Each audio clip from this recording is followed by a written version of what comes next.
Great civilizations beget great myths, reflecting a people's understanding of the world, the order of life, and death. However, while most mythological systems feature deities akin to humans, in China, they appear entirely different. Here, the universe is organized as a vast empire where even immortals must abide by the laws. At its head stands the Jade Emperor, acting not so much as an all-powerful creator, but as an administrator of the cosmos. Under his command functions a divine bureaucracy, ministers responsible for the elements, judges tracking the karma of mortals, and countless officials who record the deeds of men and determine their posthumous fate. Everything in this world is based on laws, rituals, and order. Even after death, a person does not simply vanish, but passes through the 10 courts of hell, where their life is meticulously analyzed in scrolls, a verdict is delivered, and only then are they directed to a new reincarnation. Everything is organized clearly, systematically, and in accordance with rules. However, where there are rules, there will invariably be someone who breaks them. In the heavenly palace, an unexpected guest once appeared, a monkey born from stone.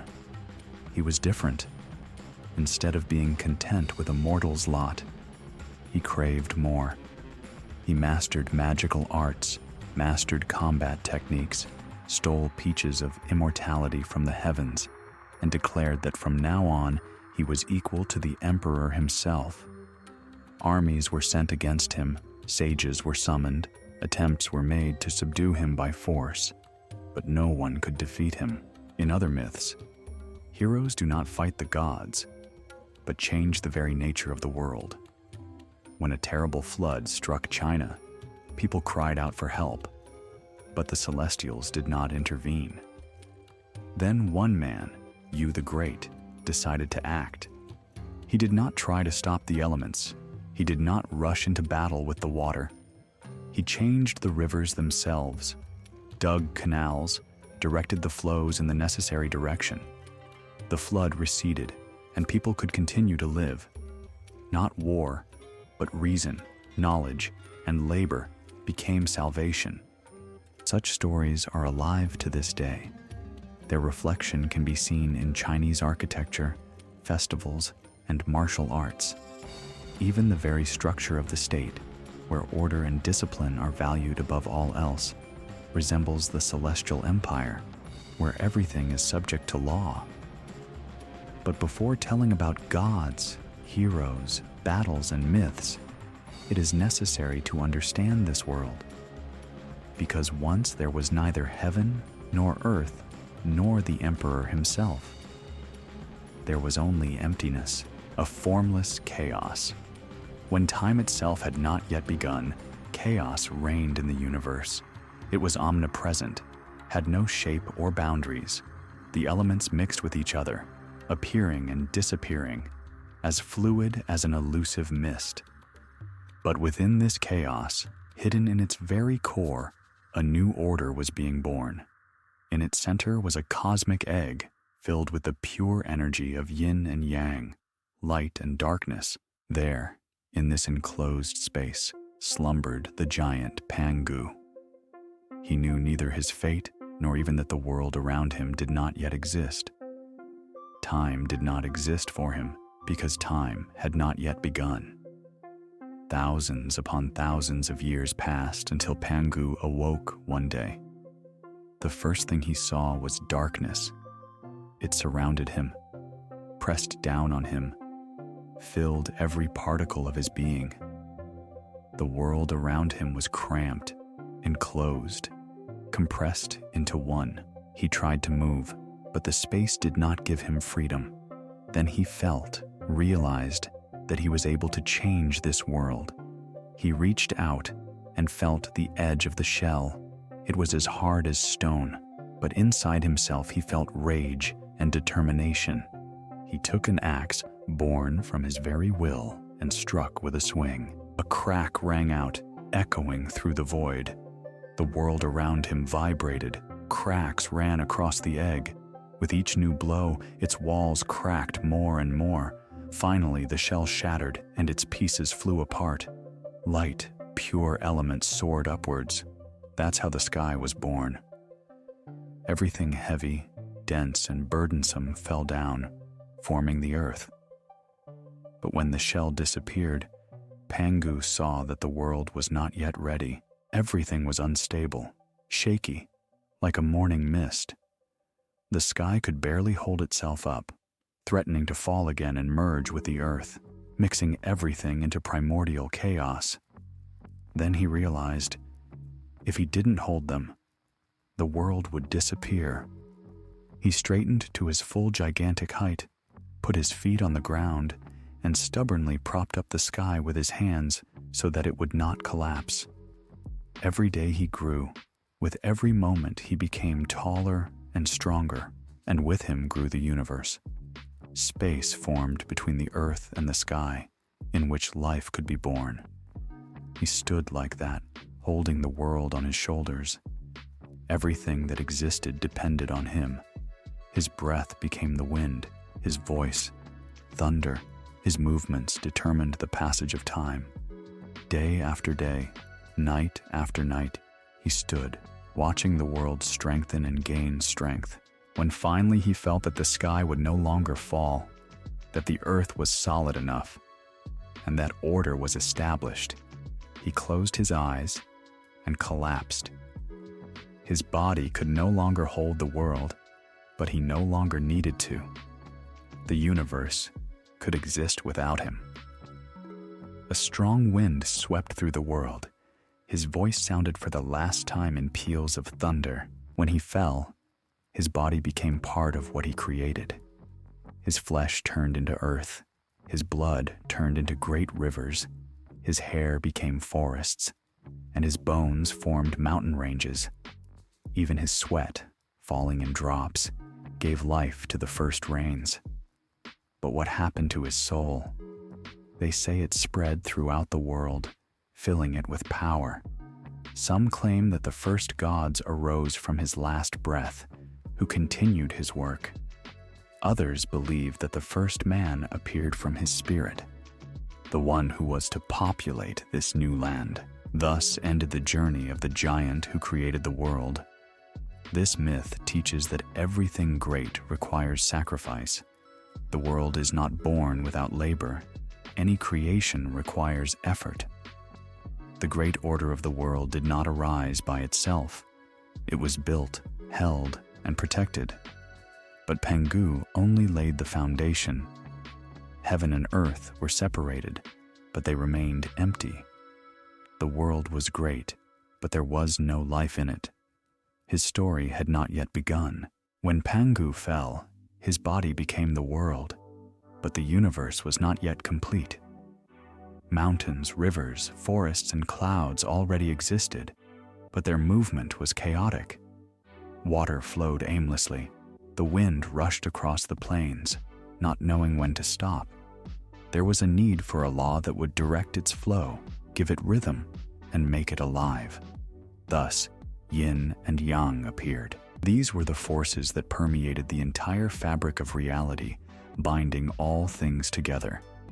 Yang represented light, fire, the sun, and movement. It rose upwards, warmed, and brought strength and growth. Yin represented darkness, moisture, the moon, and peace. It flowed downwards, cooled, and gave rest. They were not enemies. They did not fight, but complemented each other. Where Yang ignited the flame, Yin brought water to keep it from getting out of control. Where Yang moved the wind, Yin turned it into rain, filling the rivers. Yang created thunder, and Yin, the silence that followed it. One could not exist without the other, because light is impossible without shadow, and movement is meaningless without rest. But the world was not divided into two halves. It was woven from the interweaving of these forces. If Yang were pure and perfect, it would burn all living things. If Yin became absolute, the world would freeze, plunging into eternal peace. In every ray of sunlight, there is a corner of shadow. In every night, there is a glimmer of light. Everything flows, changes, transforms into one another. This is how day and night, summer and winter, life and death arose. Everything that is born must disappear someday, but from the disappearance, something new will arise again. People living in this world did not just observe this law, they learned to follow it. They saw that if a river flows too violently, it will erode its banks, and if it stands still, it will turn into a swamp. They saw that a person who only works without rest will burn out, and one who lives in constant peace will wither away. They understood that rigidity and flexibility must be in balance, that the world moves not linearly, but cyclically. Therefore, Yin and Yang became the very essence of the universe. They were present in the rhythm of human life, in the changing of the seasons, in the breath of nature. They were a law that no one had issued, but to which all things were subject. Among those who appeared after the death of Pangu was Nuwa. It is said that she was born along with the first flows of Yin and Yang. When the world first found balance, her body was unusual. From above, she looked like a beautiful woman, but below the waist, she had a long serpentine tail covered in scales, flexible and smooth as the flow of rivers. She could move on land, glide on water, and rise to the clouds without feeling any obstacles. Nuwa was a creator goddess, but not a ruler. Unlike the Jade Emperor who ruled the heavens, she did not care about power. Her goal was different. She wanted to create those who would live in this world, feel it, know it, and fill it with meaning. She wandered the earth for a long time, studied the forests and mountains, looked into the sky, trying to understand what life should be like. She saw how clouds floated across the sky, how rivers found their way to the sea, how fire danced in the wind. All this was beautiful, but soulless. Everything followed its path without will or reason. And then she decided to create a being that could be part of the world, but at the same time could change it. She stopped on the bank of one of the great rivers, bent down, dipped her hand into the clay, soft and pliable, and began to sculpt. Her fingers moved confidently, with love and care, as if before her was something fragile and precious. She sculpted the first man, a small creature similar to herself, but with 2 legs instead of a tail, with thin hands capable of creating. She blew on him, and he came to life. At first he looked scared, but then he stood up, looked around, took a step, then another. He saw the sky, heard the sound of water, felt the warm air on his skin, and smiled. Nuwa felt joy. She realized that she had created something beautiful and wanted more of them. She sculpted one after another, and soon new people appeared next to the first one. They held each other's hands, laughed, and looked at the world with delight. Nuwa watched them, but realized that it would take too long to sculpt each one by hand. Otherwise, the creation of humanity would take forever. Then, she came up with a new way. She took a rope, dipped it in liquid clay, and began to wave it in the air.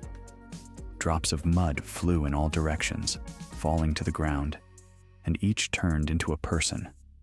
The world quickly filled with life. The voices of people sounded on the plains and hills, on the banks of rivers and at the foot of mountains. But soon she noticed that not all people are the same. Those she sculpted with her hands were strong and well-designed. They became noble, aristocratic, and wise.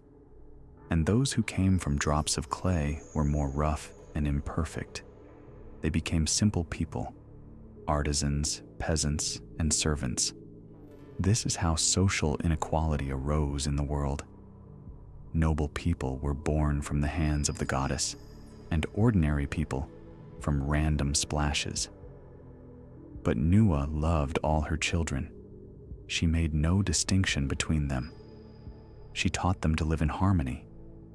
The strong had to rule, the wise had to teach, but everyone was important and was part of the world. However, her story did not end there.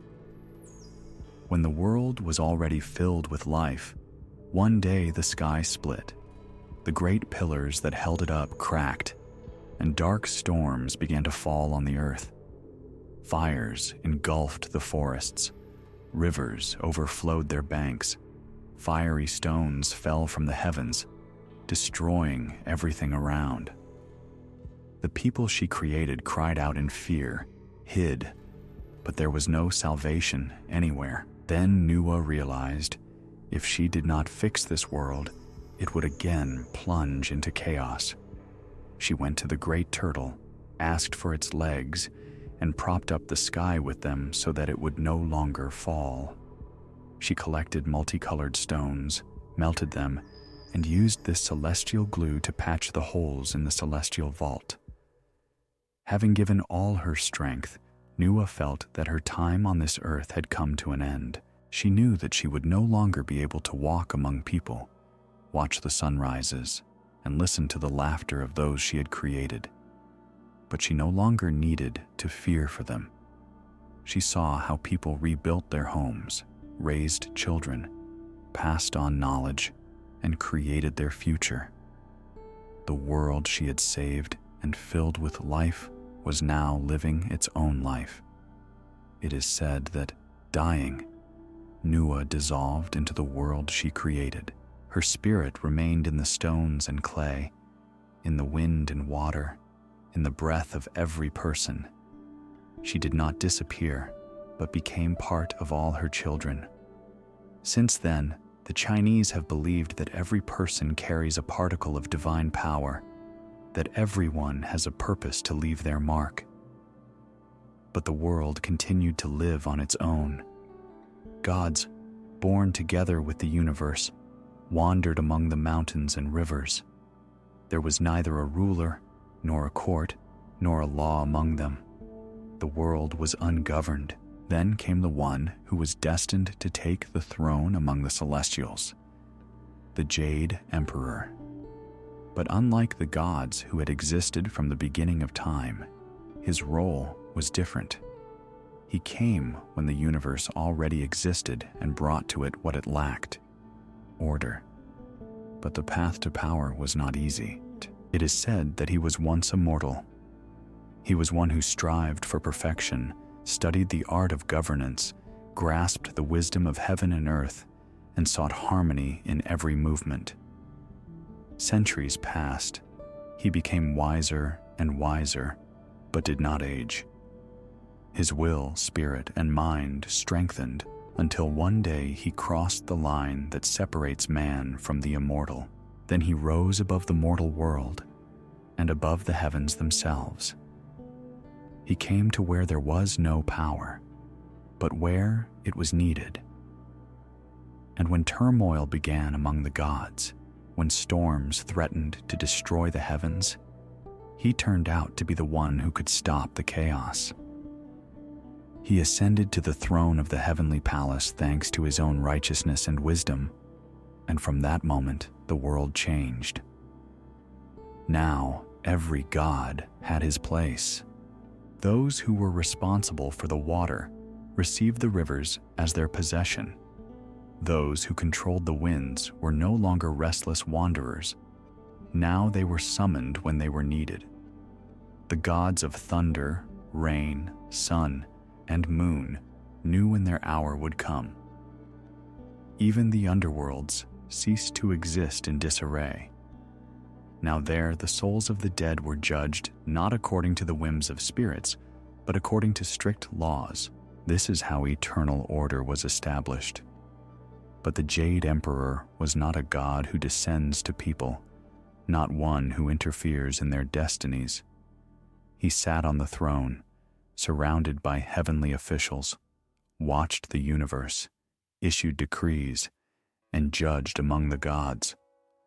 Over the centuries of his reign, he has repeatedly faced those who dared to challenge him. Great spirits rose up against him, trying to overthrow him from the throne. Demons tried to break into the heavenly palace, but, despite uprisings and revolts, he remained on the throne. Dynasties of people replaced each other, rulers of mortal worlds appeared and disappeared, but in heaven, no one could take his place. However, not only gods were under his authority. Below, in the rivers, forests, and mountains, there were other forces, spirits that were not gods, but which could still influence the fates of mortals. And not all of them were kind. The Jade Emperor ruled the heavens, but even his power could not encompass everything at once. The universe was too vast, its laws too complex, and the events too numerous. He could not himself control the reins or watch over the fates of mortals. Like any emperor in the world of people, he needed officials, ministers, and judges who could conduct the affairs of the heavenly palace. This is how the divine bureaucracy arose, a structure of power that permeated all things, from the highest celestial halls to the world of mortals and even the depths of the underworld. Each god had his own position. Each official was responsible for his own area of the universe. If the rain fell too early or too late, if a ship got caught in a storm, and a person suddenly died out of the blue, this was not a matter of chance, but a decision of the heavenly palace. When a thunderstorm began in the world, it was not just a play of the elements. It was a decree issued from heaven, the execution of a decision made by the gods who controlled the elements. The thunderstorm was led by Li Gong, the god of thunder. He was not a deity of mercy. His task was to punish. In his hands was a hammer with which he struck the drum, causing peals of thunder. It is said that he had a long list of criminals, and when he found those who had committed evil, he unleashed his wrath on them. The rain was controlled by Yushi, who decided when the river should dry up and when it should be full-flowing. If the harvest died from drought, or if downpours fell on the fields, it meant that the divine department had made its choice. The wind was under the authority of Fengbo, the god of air currents. If a storm arose at sea and trees broke under gusts of squally wind, it was his doing. The gods of the elements possessed great power, but even they were only part of a colossal system. After all, in addition to the elements, there were even more subtle matters, such as life and fate, and completely different officials dealt with them. Heaven decided not only when it would rain or thunder, it determined the fate of every mortal, what life path was destined for him, whether he would be rich or poor, happy or unhappy. The Department of Destiny, headed by Simon, the heavenly scribe, was responsible for this. He kept scrolls of life and death, writing in them the names of all who were born and died. When a child was born, his fate was already written. His successes and failures were already predetermined. Simon had assistants such as Sang-Sing, the 3 stars, the gods of happiness, longevity, and wealth. They could change a person's fate, but only if he deserved it with his actions. Others kept the Book of Rebirths, in which it was written what the next incarnation of the soul would be. But the most formidable was the department that monitored those who violate the laws of the universe. A posthumous trial was prepared for them, where souls were sent after death. And if punishment did not overtake a person in the world of the living, then it was sure to await him there. The Jade Emperor did not go into every case personally. He created a system, and it worked flawlessly. Everything happened not by chance, but according to pre-compiled scrolls.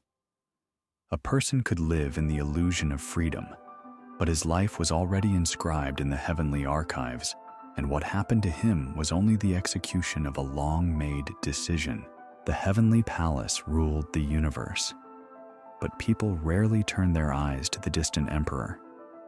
The great gods sat on their thrones, giving orders and recording destinies. But their will concerned the general order, not the life of every individual. People sought protectors, patrons, and those who heard their voices, who knew their concerns, and could help not in the abstract sense of the universe, but in specific earthly matters. Such beings were gods who were once mortals, whose valor and strength made them more than just people. They lived among mortals and knew what it meant to fight for the truth and achieve their goals. And they were asked for advice. They were put on a par with ancient forces because they were living figures capable of changing a person's destiny.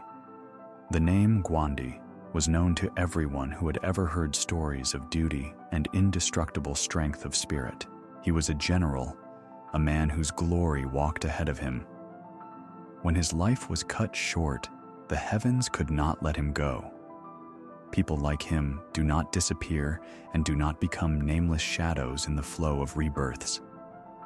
He remained to continue being a shield for those who fight for justice. He became the god of war, where strength belongs to those who defend the truth. His image hung in the homes of judges, in the shops of merchants, and in the halls of military leaders. He was invoked in moments when more than just the ability to wield weapons was required, when it was necessary to stand to the end, even if all the power of the world was against you. But not everyone was a warrior. People sought not battles, but prosperity.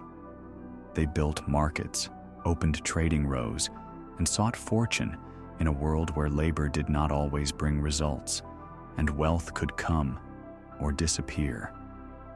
There was a belief that luck is a force that can be attracted if you know how. Kai Shun was the one who could grant the favor of fate. He was not asked for wealth for the sake of greed. He was revered by those who knew that labor is the basis of everything, but even the most skilled master can remain without reward if the stars do not align at the right moment. His signs were hung in houses so that the coming year would be successful. His statues stood in shops, as even the most cunning merchants knew. Without his blessing, the deal could fall through. Asking him for help meant acknowledging that the world is driven not only by effort, but also by the favor of higher powers. They came to him with gifts, because only those who know how to share are worthy to receive more. But even wealth meant nothing if there was no order in the world. You can be brave or lucky, but if the land on which you live is mired in injustice, if evil remains unpunished and the truth can be bought, then there is no point in either strength or gold in such a world. Every city needed someone to protect it from defilement. This guardian was Qin Shi Huang, the city's patron god. He could not be seen in the flesh, but his power was felt on every street. His spirit dwelled within the city walls. An unseen observer, he knew what transpired in every alley. He saw all that was hidden and ensured that crimes did not go unpunished. Those who hoped to cheat justice feared him more than earthly judges, because human law could be circumvented. But no one could escape Qin Huang's gaze. Those who evaded punishment met their end, never knowing how their secret was revealed. Officials and commoners alike bowed before him, seeking protection for their city. These gods were living forces with whom people felt a daily connection. They didn't demand blind worship, but respect for them was stronger than fear of distant celestial beings, because their will could alter a mortal's life here and now. But alongside those who protected and granted fortune existed other entities that dwelled in the shadows, in the silence of night, in the rustle behind you, and in careless words better left unsaid. These were beings that belonged neither to humans nor to gods. They were feared, bargained with, and propitiated. They were a constant reminder that death was not always the end. Life went on. A person might strive for prosperity or indulge in vices, but one day their path would end. The body would cool, the breath would cease, and it would seem as though everything was over forever. But if, for the living, death meant farewell, for the soul, it became the start of a new journey. When that moment arrived, no one greeted it with solace. Gates opened before it, beyond which lay the realm of Yin-yang. There was no sun, but above the boundless plains stretched an ashen sky, shrouded in a haze through which a deathly light barely pierced. There was no wind, but the silence was filled with whispers of other destinies, the voices of those who had already passed through judgment and now awaited their new birth.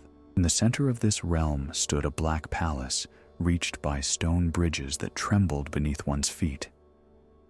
On either side of the road stood guide spirits, pale and featureless. Their slender figures cast no shadows.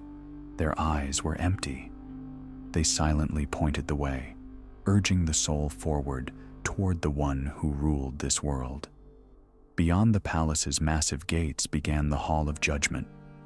Yin-yang's throne stood atop dozens of steps, massive as if carved from the very night, adorned with intricate patterns resembling tongues of fire. There, in the depths of darkness, sat Yin-yang, lord of the underworld.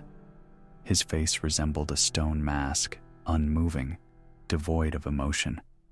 His eyes shone from within with a dim yellow light, like the reflection of a candle in an old bronze mirror. He did not utter unnecessary words, nor did he ask questions, for the answers were already before him. In his hands, he held the scroll of fates, unfurled, covered in endless lines in which every life, every thought, and every deed was recorded. But he himself did not decide the soul's fate. He was obeyed by 10 judges, each of whom ruled in their own palace, located in the depths of the underworld. The soul began its journey in the first hall, where its past was revealed without embellishment. A person might forget what they had done in life, might not reflect on their actions, might justify themselves to others. But here they saw everything, as if reliving every choice they had made. One judge looked at how pure the thoughts were. Another, what intentions lay behind the actions. A third saw how they had treated others, who had suffered because of them, and who had received help. A fourth assessed what pain they had brought into the world, even if they themselves were unaware of it. And there was no way to lie, to turn away, or to escape. With each new step, their life became clearer, like a pattern that was formed from disparate lines. Those whose lives were pure passed through these halls without delay.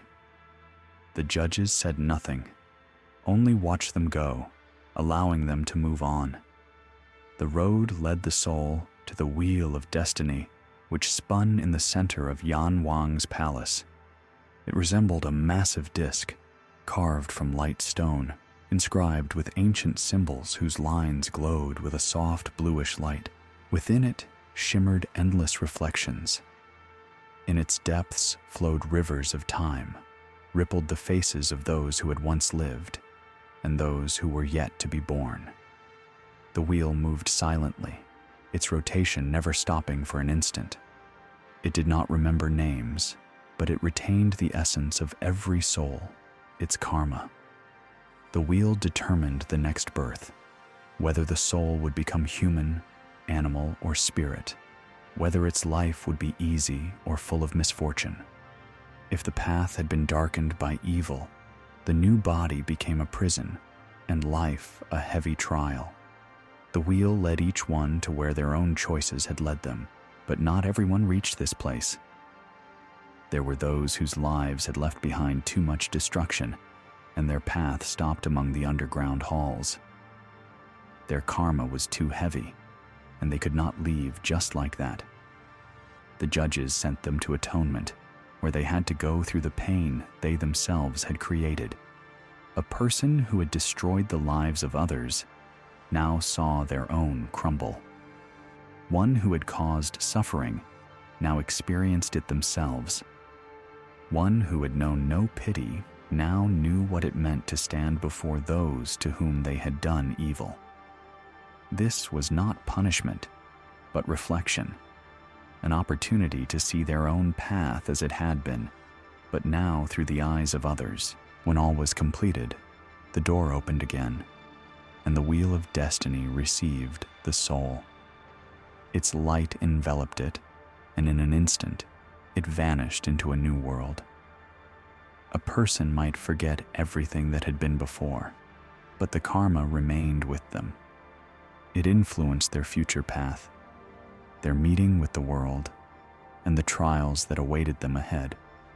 Life could erase memory, but the universe forgot nothing. The world of the dead did not always release those who had left their bodies. There were souls that passed through judgment, accepted their fate, dissolved into the wheel of destiny, and moved on. But it also happened that the transition was interrupted. Something caused the soul to remain, to reach out to the world where it no longer belonged. This was how Guy, restless ghosts who could not find their way forward, appeared. Some remained harmless. They returned home, shrouding their loved ones with an invisible presence that could be felt in a cold draft, in the creaking of floorboards, in the slamming of a shuttered window, in a premonition that made the heart skip a beat. Some believed that the Guy were asking to be remembered, that they did not want to disappear without a trace, and if an offering was left for them at the door, they would leave in peace. Others said that souls that were forgotten began to get angry, that if no one remembered the deceased, they turned into a hungry shadow that no longer understood why it was here. But there were also those who did not want to say goodbye to life. They were held back by hatred, revenge, or anger. They did not seek understanding, nor did they expect to be noticed. They wanted those who had condemned them to death to suffer as they once had. They could be felt in misfortunes that came without reason, in disturbing dreams and reflections where something was wrong. Their victims fell ill, lost their luck, and went mad because they could not understand what was happening to them. People left fires in doorways so that the Guy could not enter, hung red amulets, burned incense. But if the spirit had already chosen its victim, it was difficult to get rid of it. Sometimes it meant that someone had to die. But even the most dangerous Guy were still human souls. They remembered who they had been, what they had lost, and what they had lacked to move on. They might be angry, but they understood pain. Mogwai, on the other hand, were even more dangerous. They belonged neither to the world of the living nor to the realm of the dead. They were not born and did not die. They simply were. They could not be seen unless they wanted to be noticed. Mogwai waited for a person to leave the door open for them. They did not try to scare a person, but acted more subtly. They whispered doubts, their voices merging with thoughts, and the person did not even realize that something had changed. They did not say kill or give orders. They only asked questions. What if you never achieve what you want? They're laughing behind your back. You can feel it, can't you? And the person began to think that these questions belonged to them. Sometimes Guy could be seen. At first, it was just a silhouette on the edge of vision, a blurry figure in a reflection, or a slight movement in the dark. Then they stood closer, appeared where they shouldn't be, spoke in the voices that a person wanted to hear. That's why people feared mirrors. During the day, they were ordinary objects, but at night, you could see something in them that did not belong to this world. It was said that mirrors should not be left uncovered at night. In the dark, they didn't just reflect, they invited. Sometimes you could notice something extra in them, such as a movement that wasn't in reality. It was said that if you stared into such a mirror for too long, it would start looking back. Superstitions weren't born just like that. You couldn't put 4 candles in a room. The number 4 sounded the same as the word death. In empty corridors, it was better not to turn around if you heard footsteps. If someone called you by name at night, you shouldn't answer right away. Nature obeyed its laws, but behind its order stood ancient forces that ruled the waters, rains, and winds. Their presence was felt in the roar of waterfalls, in the depths of lakes, in gusts of wind, and in the quiet whirlwinds that swept across the land like the breath of a huge creature. In Chinese tradition, the main embodiment of these forces was the dragon, guardian of balance and link between heaven and earth. Its image had accompanied emperors since ancient times. The dragon symbolized not brute force, but wisdom and understanding of the balance of power. Unlike predatory beasts, which showed their power through aggression, the dragon possessed secret knowledge that allowed it to control the elements, summon rain, or stop it. The very image of this creature symbolized the law sent down by the universe itself. But if one dragon could be the patron of rulers, others ruled over the elements of nature. The 4 dragon kings were guardians of the seas and rivers, lords of rains and tides. Their will determined life on earth because no people, no state could exist without water. The king of the eastern sea ruled the expanses of the ocean. His abode stood on the seabed among coral gardens, and his retinue consisted of spirits of waves and water snakes that directed tides and ebbs. He decided the fate of ships, unleashed storms, and could direct fish into nets or leave fishing boats without a catch. The king of the southern sea controlled rivers and rains. His will determined when it would rain, how full the rivers would be, what lands would receive harvest, and what would remain dry. When droughts threatened villages, priests turned to him, performing rituals at sacred springs. Temples of rain were built in his honor, in which prayers were accompanied by offerings of jade amulets and sacrificial water. The king of the western sea kept the sources of mountain rivers, from where water flowed into the valleys. His palace was among icy lakes, his breath turned into frost. He was responsible for purity and silence, and if he pleased, he opened secret knowledge hidden in the depths of snowy peaks. The king of the northern sea was the guardian of the depths. His waters remained cold, motionless, but they concealed ancient secrets. It was said that his chambers were in a place where the sun did not shine, and in his domains existed forces inaccessible even to the gods. If his anger raised the waters, flooding coastal lands, it was considered a sign that something more significant than simple earthly matters had been violated. Dragons did not forgive negligence. Ancient chronicles record cases where people tried to change the natural course of water. During the Tang Dynasty, one of the officials ordered the course of the Great River to be changed to protect his lands from floods. As soon as the work began, clouds covered the sky. A storm broke out, and the waters rushed with such force that entire villages were flooded. The people saw this as revenge of the dragons, and the emperor had to issue a decree prohibiting interference with the course of rivers without special permission. But not only water had its guardians. Forests, mountains, and plains. Everything was inhabited by spirits whose influence was felt in every corner of China. Some were benevolent and helped those who understood their language. Others punished carelessness. But all of them were part of a single world in which man was only one of the inhabitants. Mountains were considered sacred places, closest to heaven. and therefore their peaks belonged to immortal spirits. They were powerful, but rarely interfered in the affairs of mortals. Some patronized monks and hermits, others guarded the entrance to secret worlds, and still others tested those who dared to invade their territory. One of the most famous spirits was Hebo, the deity of mountain streams. He lived on the peaks covered with eternal snow and controlled the waters that flowed down, filling the rivers. When people built temples on the slopes, they brought him offerings, leaving vessels of pure spring water. If the stream dried up or, conversely, turned into a storm, it was considered a sign that the spirit was dissatisfied with something. But among the mountain spirits there were also man-eaters, meeting with whom promised death.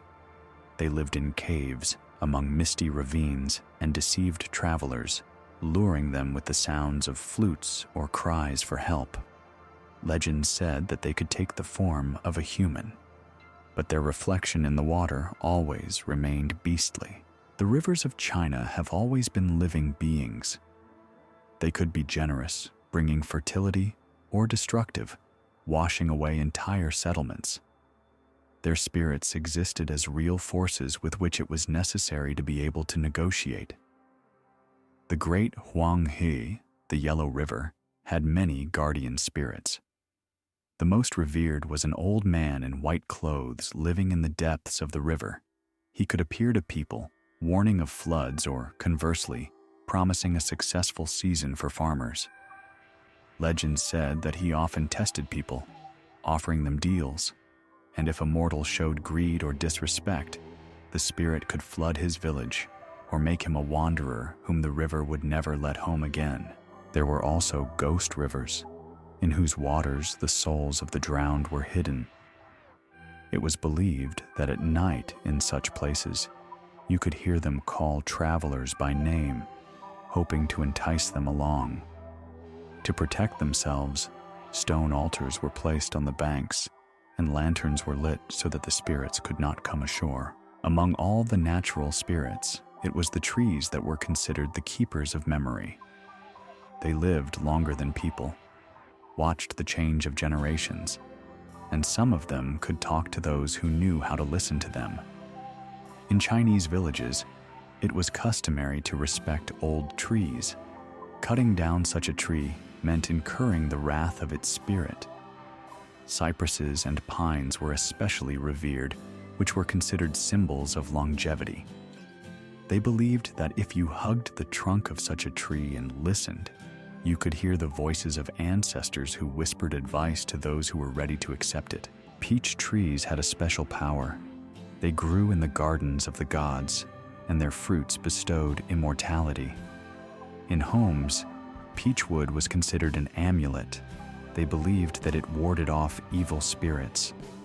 On holidays, the front doors were decorated with peach amulets, and if a disease appeared in the house, a piece of bark was burned to cleanse the space. There were also cursed groves in which birds never sang, and old trees whose gnarled roots resembled crooked fingers. It was said that they belonged to evil spirits that were better left undisturbed. In Chinese culture, man has never been the master of nature. He could live in harmony with it, could honor its power and seek its blessing.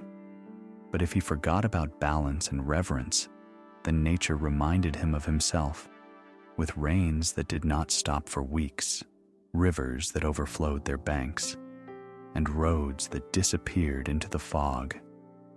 He who understood these signs could live in harmony with the surrounding world. He who ignored them became part of another legend told at the campfire.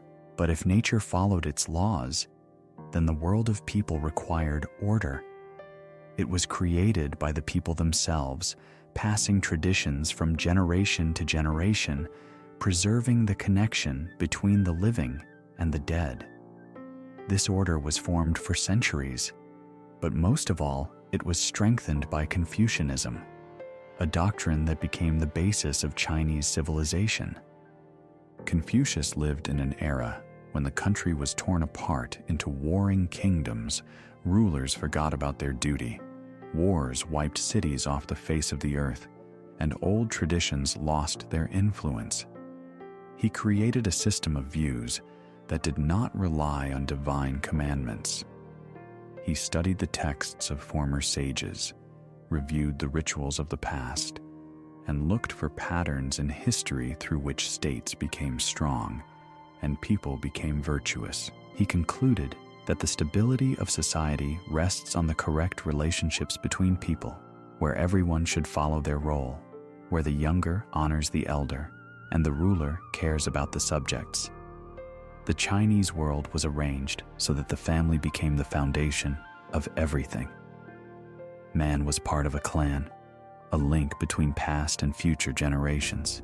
Confucius said that if there is order in the family, then there will be order in the state. If a person respects his parents, cares for them, and honors their memory after death, then he will also respect the ruler and follow traditions. In every house, there was an altar of ancestors on which tablets with the names of deceased relatives were kept. They were brought offerings, tea, rice, and incense. It was believed that the dead continue to exist among their descendants, guiding them, protecting them, and watching their actions. If the family forgot their ancestors, it lost their blessing. Reverence for elders was no less important. The father was the head of the family. His word was law. The son had no right to argue with his father, even if he thought he was wrong. Obedience was not considered weakness. On the contrary, it was a sign of nobility. Even if the father was wrong, the son should respectfully remind him of his duty, but in no case contradict him openly. This principle was transferred to the whole society. The emperor was the father of the whole country. He had to rule fairly, care for the people, and be an example of morality. If he violated this order, if he ruled cruelly and unfairly, then he lost the mandate of heaven, the right given from above to rule the country. Then the people had the right to revolt, and his overthrow was not considered a rebellion, but a restoration of natural harmony. Each person had his own purpose. Confucius identified 5 main types of relationships that defined the structure of society: ruler and subject. The emperor must rule wisely, and the people must respect him. Father and son. Father cares for son, and son reveres father. Husband and wife. Husband leads the family, and wife obeys him, but he is obliged to protect and care for her. Elder brother and younger brother. Younger listens to elder, and elder cares for younger. And finally, friends. The only equal relations based on mutual respect. If a person knew his role and performed it correctly, the world was stable and harmonious. Confucius valued education and knowledge. In Chinese culture, the most respected person was a scientist. Confucius said that the country should be ruled not by inheritance, but only by those who have proven their wisdom. Therefore, a system of state examinations was introduced, which determined who was worthy of holding high office. Those wishing to become officials underwent the most difficult tests. For several days, they were locked in small rooms where they had to write treatises on morality, state structure, and history. Only the best received the right to serve the state. Even in the 19th century, when in many countries power was still passed down by inheritance, in China, the main rulers became those who could prove their wisdom. Confucianism penetrated into everyday life, manners of communication, and traditions. Every gesture, every word, even facial expression had meaning. When talking to an elder, you could not look him directly in the eyes. This was considered disrespect. When meeting with a high-ranking person, you had to make the correct bow. Disputes had to be conducted calmly and restrainedly. Showing anger or impatience was considered low and unworthy. Confucianism created a world in which power belonged to those who were wiser. It asserted a strict order where everyone took his place, where traditions were passed down unchanged from generation to generation. But alongside this teaching, there existed another philosophy that rejected rigid frameworks, did not establish strict rules, but taught to follow the natural flow of life. This was Taoism, a doctrine in which the chaos of the universe turned into harmony. Taoism emerged as the opposite of the strict system of Confucianism. It did not aim to create a correct state and did not give strict commandments. It taught to follow the natural flow of the world, to trust nature and not artificial laws. Taoism asserted that the universe is already in perfect harmony, and human intervention only disrupts this balance. The main principle was the concept of wu wei, or non-action, absence of action. This did not mean inaction in the usual sense, but said that you should not forcibly change the world and fight the inevitable. You should not try to control what is already moving correctly. Water, encountering an obstacle, simply flows around it. So a person who has learned the Tao should not persist where it is necessary to retreat, should not go head-on where you can find another way. If Confucianism saw harmony in hierarchy and fulfilling its role, then the Taoist saw it in the absence of structure, in the fluidity and smooth movement of things. The emperor rules the country? Let him rule. A smart person will not interfere in this, but will find a way to live so that power does not touch his life. The official dictates the rules. Let him dictate. True freedom is not in laws, but in not depending on them. Taoists went to the mountains, avoided palaces, and did not seek power because they knew all human achievements are an illusion. Empires collapse, laws change, but the stars continue their way across the sky, and the rivers continue to flow to the sea without asking who rules the world today. Unlike philosophers of the Confucian school who wrote treatises and strived for clarity, Taoist sages often spoke in riddles or were silent. They believed that the true Tao cannot be comprehended by the mind or expressed in words, because any explanation is already a distortion.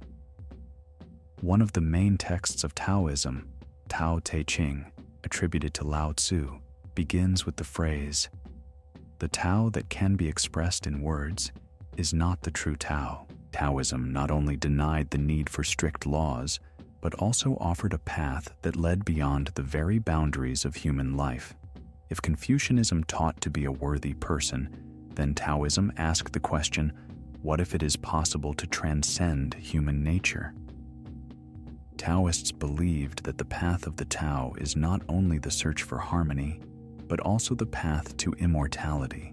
They believed that if a person learns to live in accordance with natural laws, cleanses the body and mind from harmful influences, if he masters the secret knowledge of breathing, qi energy, and the balance of yin and yang, then he will be able to prolong his life or even achieve immortality. In search of this state, they developed alchemical methods, created potions of longevity, and searched for the elixir of immortality.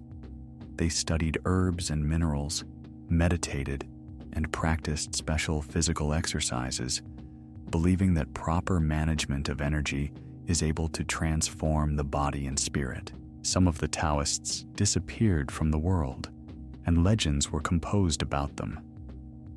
It was said that they learned to turn into clouds, go to another reality, and dissolve in nature.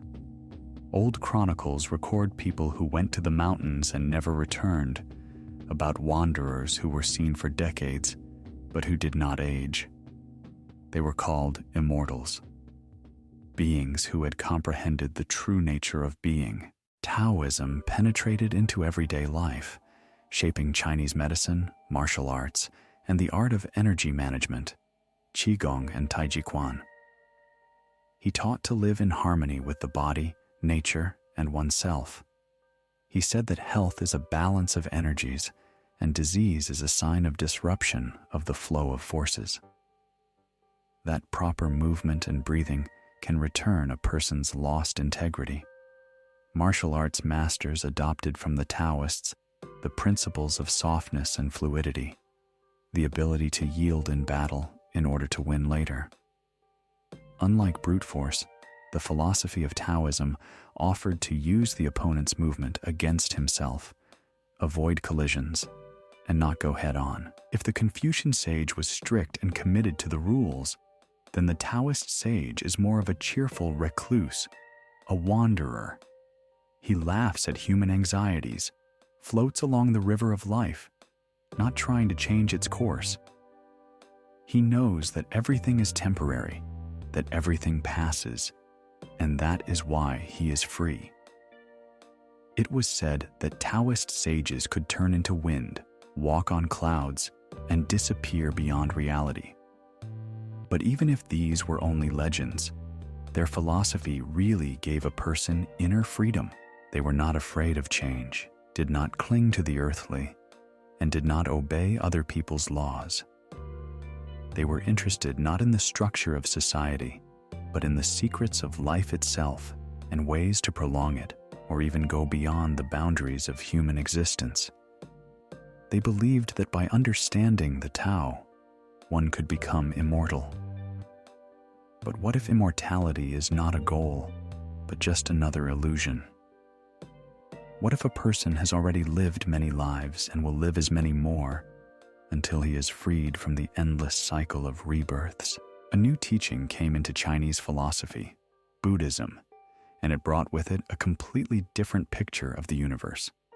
Unlike Confucianism, which established a strict order on earth, and Taoism, which taught to dissolve in the flow of the universe, Buddhism looked deeper. Buddhism spoke about the very meaning of existence, about suffering, the causes of human troubles, and the path to liberation. He not only offered a philosophy, but also provided hope. If a person lives in suffering and their world is full of pain and injustice, it's not an accident, but a result of their past actions. According to Buddhism, karma is the law of cause and effect, an invisible force linking the past, present, and future. Everything a person does leaves a trace and creates causes that will manifest in future lives. If they act well, their next life will be prosperous. If they do evil, suffering awaits them. No prayers or offerings to spirits can change this law. Only the individual is responsible for their own fate. Buddhism brought the concept of samsara to Chinese culture, the endless cycle of births and deaths.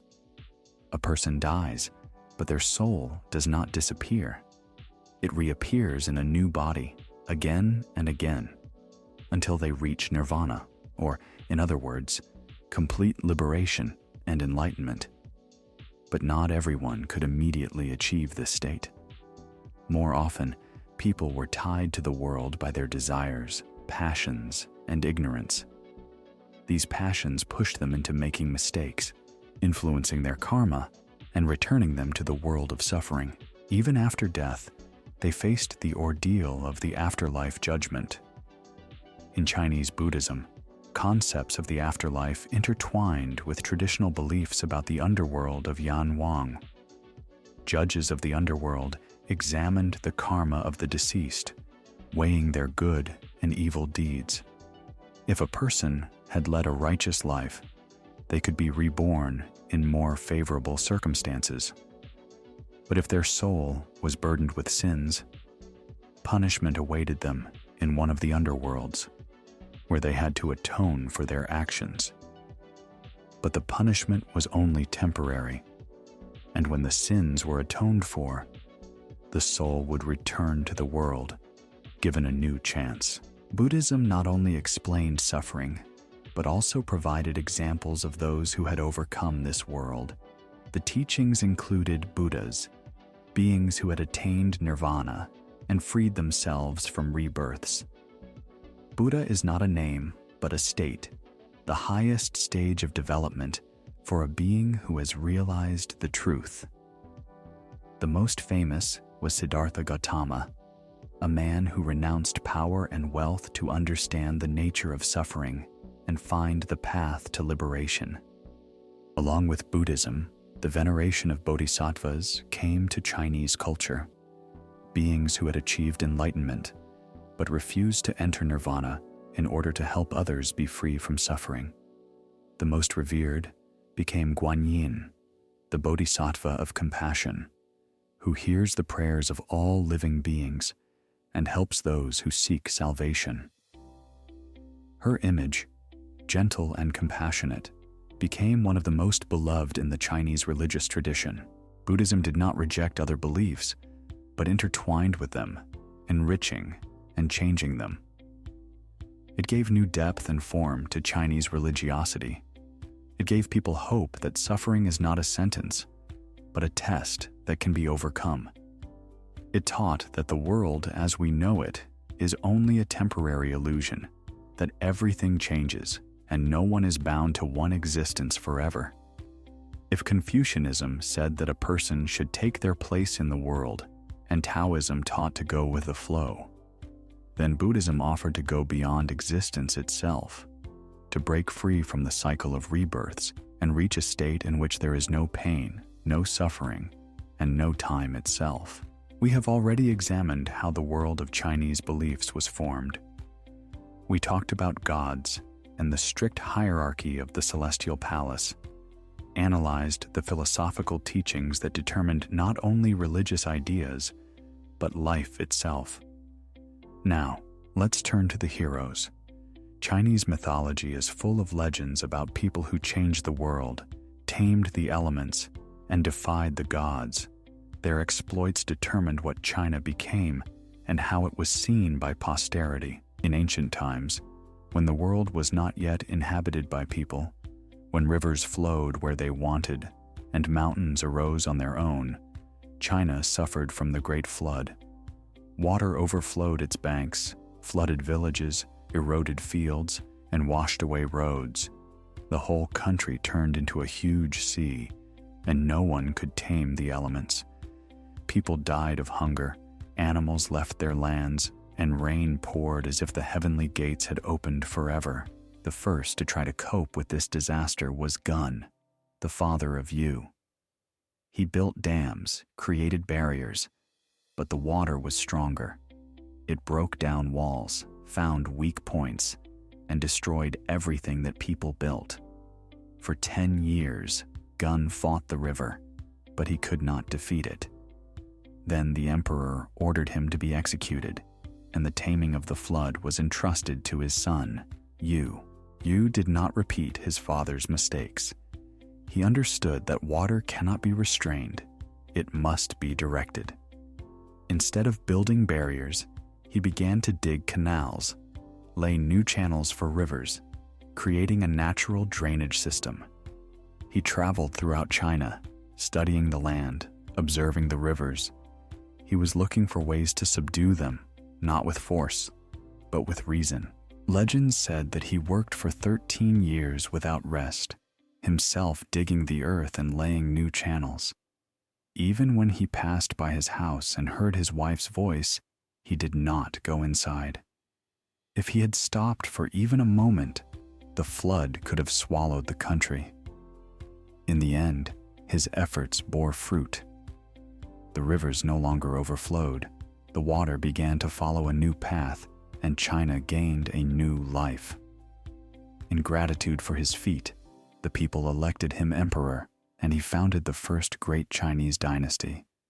The story of Yu became a symbol of human perseverance, knowledge, and harmony with nature.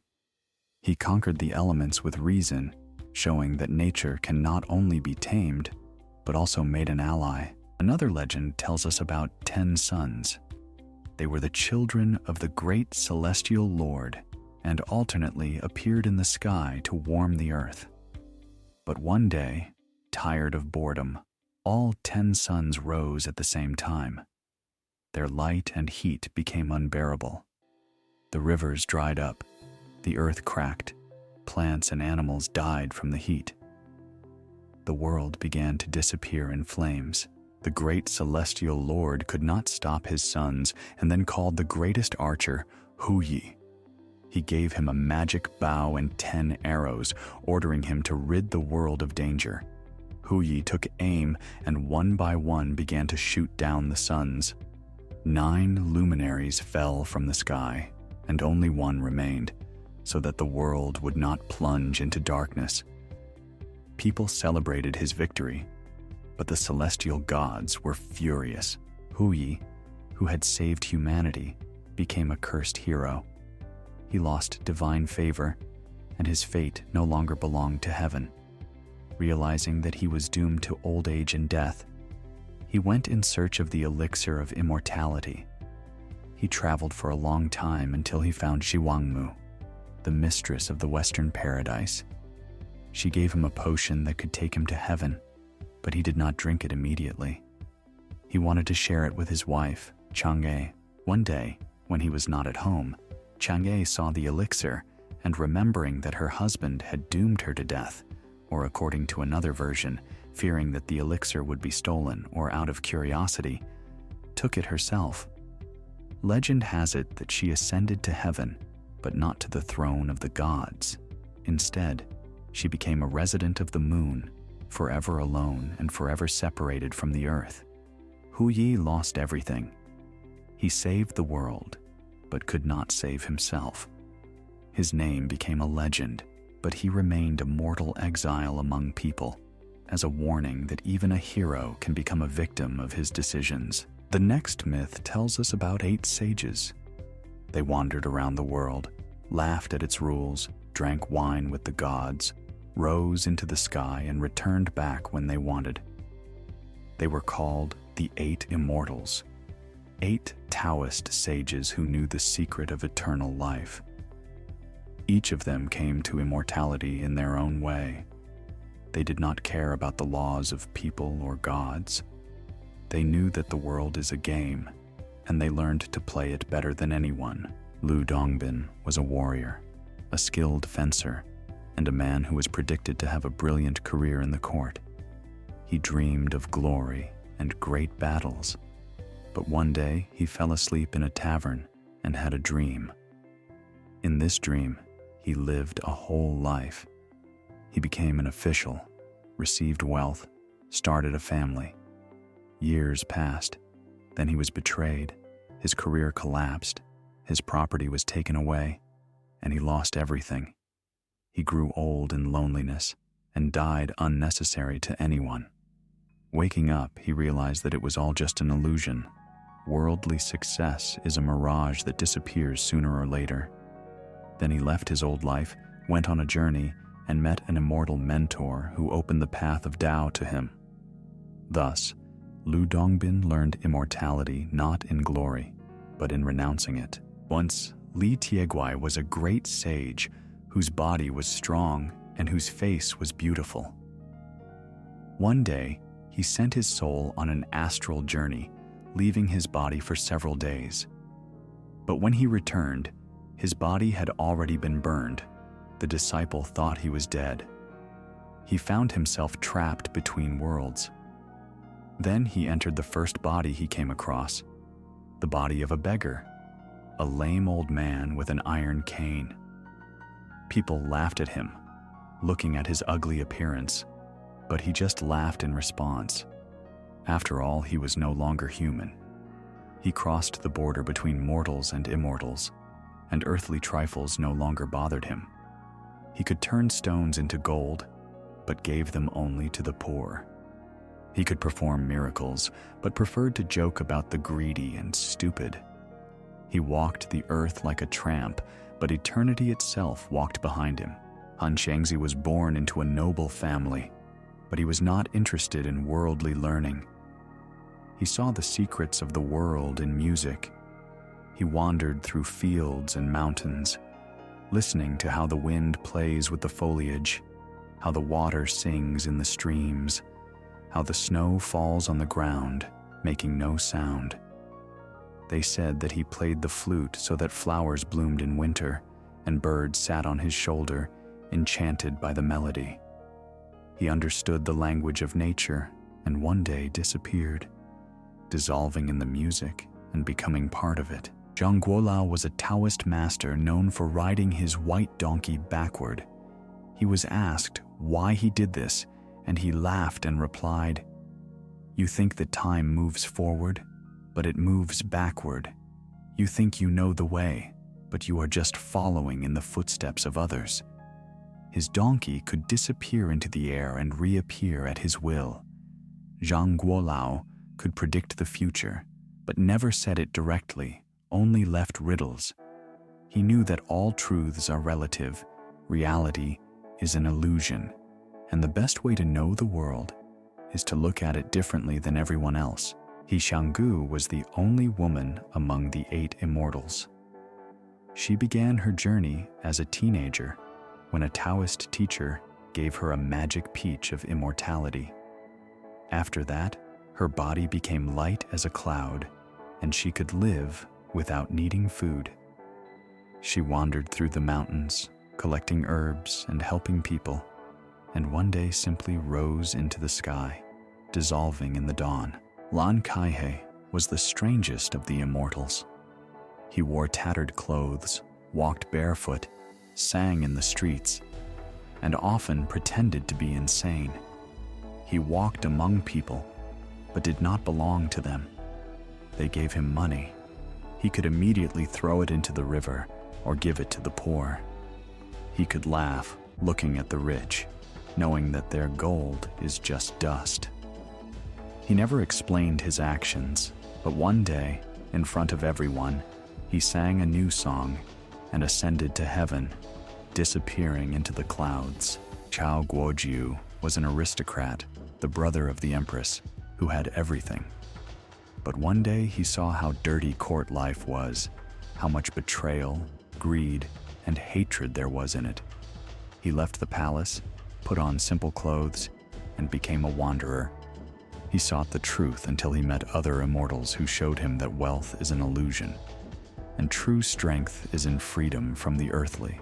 Before this, we talked about myths that shaped the idea of the world and explained how the universe is arranged. But now, we move on to another story. This is not an ancient myth and not a legend rooted in the mists of time. This is a book, the great literary epic of China, based on Buddhist and Taoist ideas about the world, but created by the pen of a writer. The book is called Journey to the West. It was created in the 16th century by the writer Wu Chenggen. The book tells about the pilgrimage of the Buddhist monk Xuanzang to India for the sacred sutras. But, as often happens, the main character in the story is not the one who walks the righteous path, but the one who creates chaos. And such a hero here is Sun Wukong, the Monkey King, a creature that repeatedly violated all the rules, almost destroying the journey itself. Journey to the West is a literary novel, but the image of the Monkey King absorbed the ancient Chinese ideas about the nature of a rebel, about the search for immortality, the struggle with the gods, and the punishment for pride.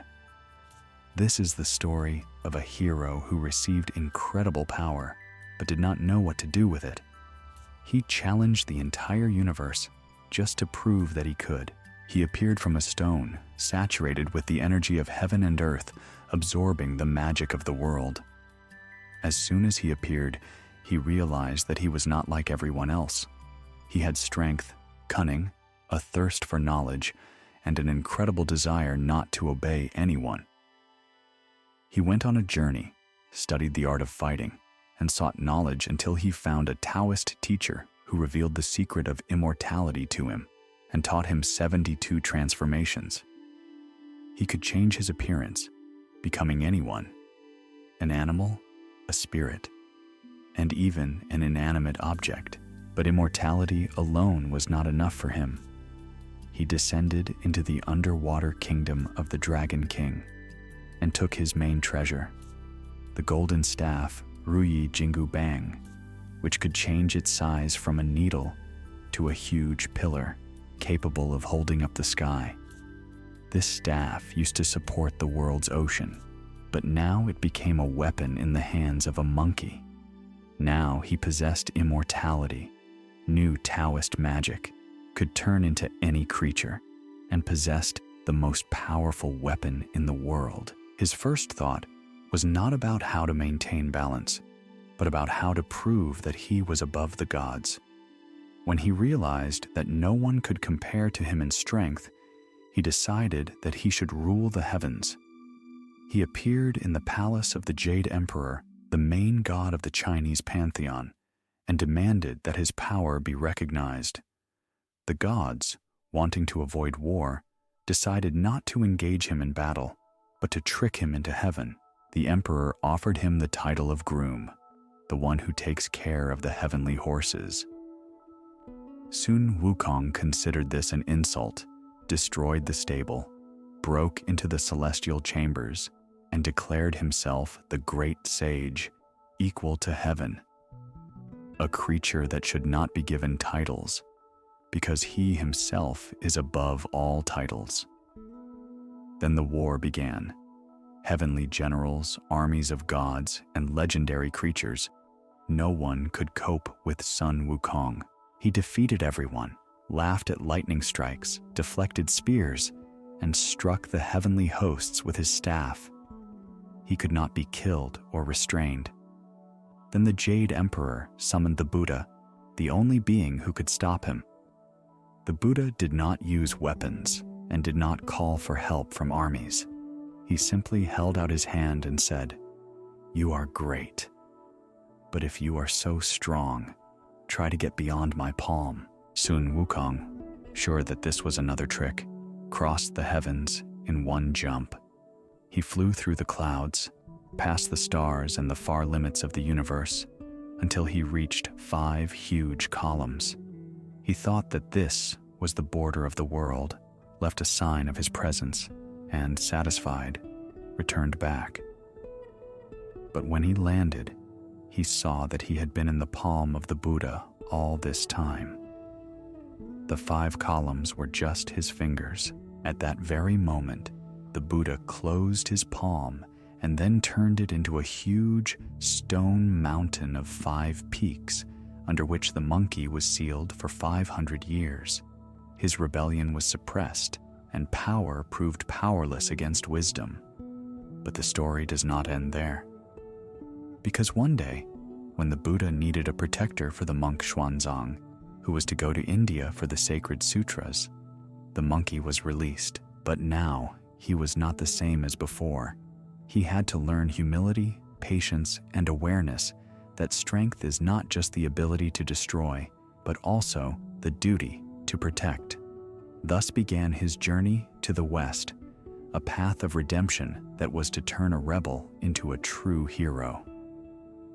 The story of the Monkey King is an archetypal story about a rebel who challenges everything that exists. A story of someone who recognized no boundaries and was not afraid of the gods. But it is also a story about how even the greatest power means nothing without understanding one's own purpose. We have come a long way through the myths and legends of ancient China. These are not just stories about the past.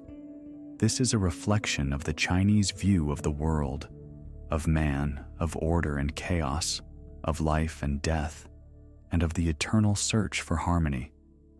They continue to live in culture, art, literature, books, and cinema. Thank you for being with me on this journey. I hope you found it interesting. Write your opinion in the comments and see you soon.